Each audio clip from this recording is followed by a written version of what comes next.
हेने रहूं आ तने ऊपर उठ कर वे लूंगी। अच्छा हम सपना में पड़ गई, हम बगले में सुत रही।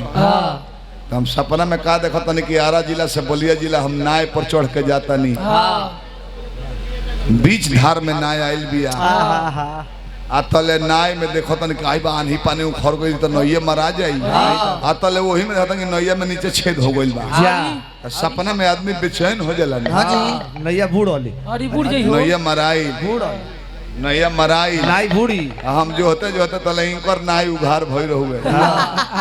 वही नाय में जानी बड़की अंगूठी बिक दल में निकाल के छेद बन हो गइल, पानी बन हो गइल। कि अब सपना में बन चाचा पार हो जाए जनमे कि नाय के छेद बन हो गइल, पानी ना ढुकी, नाय मराई ना, पार हो जाए। कसले बने हुमच के जाए कि हां ई कतरा भेंता भेंता अंगूरी घींचो कोई ना भैया नाय मारा जाए। घींचो नाय मारा जाए। अरे घींचा मरते गाड़ी में डाले हम कौन के नाय मरा जाई और ही कसले तनी। अरे घींचो नाय मरा जाई। चुप रहो ना घींचो नाय मरा जाई। कहले घींचो का है कहत रहे कि तहार नाय मराई कि ना मराई, दो चार बार अप डाउन क देबो। अच्छा गाड़ी जरूर मरा जाई। जन कहले बने तो ना लेवल से अंगूठिया वही में छूट गई, अंगूठिया छूट गए।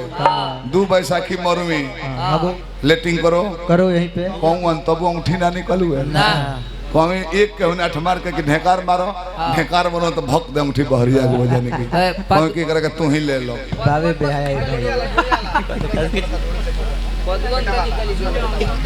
रह जाएगो गीत में उतनी बहुत कंपोजिंग लय है। 3 गो लय मिलावल बा रानी में।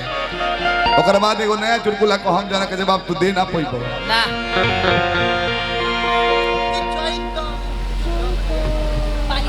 छरदवाली छल टॉप के बहुत बहुत पुरस्कार। टॉप चल जाई प्रेम रस के गीत अच्छा समय दे के गा दिले। पप्पू सिंह जी ने हमारा पैक्स सदस्य महोदय पुरस्कार देने हार्दिक शुभकामना बा। कि चैता में बहरा जाके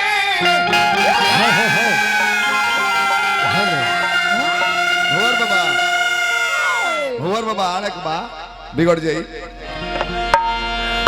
फुहर मत बोलवाओ कौन जी, हम फुहर बोले चाहिए ना, तू जबरदस्ती बोल के हमारे से बोलवाओ। कि चैता में बहरा जाके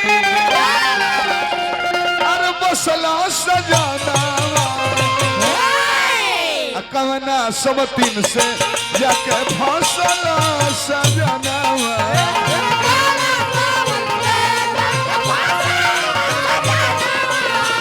कवना 103 से जाके फसला सजाना।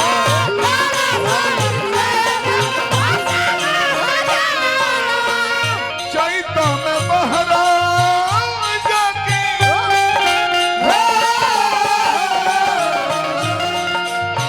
चैता में बहरा आ जाके चैता में बहरा जाके बसला सजनवा कवना सब 3 से जाके फसला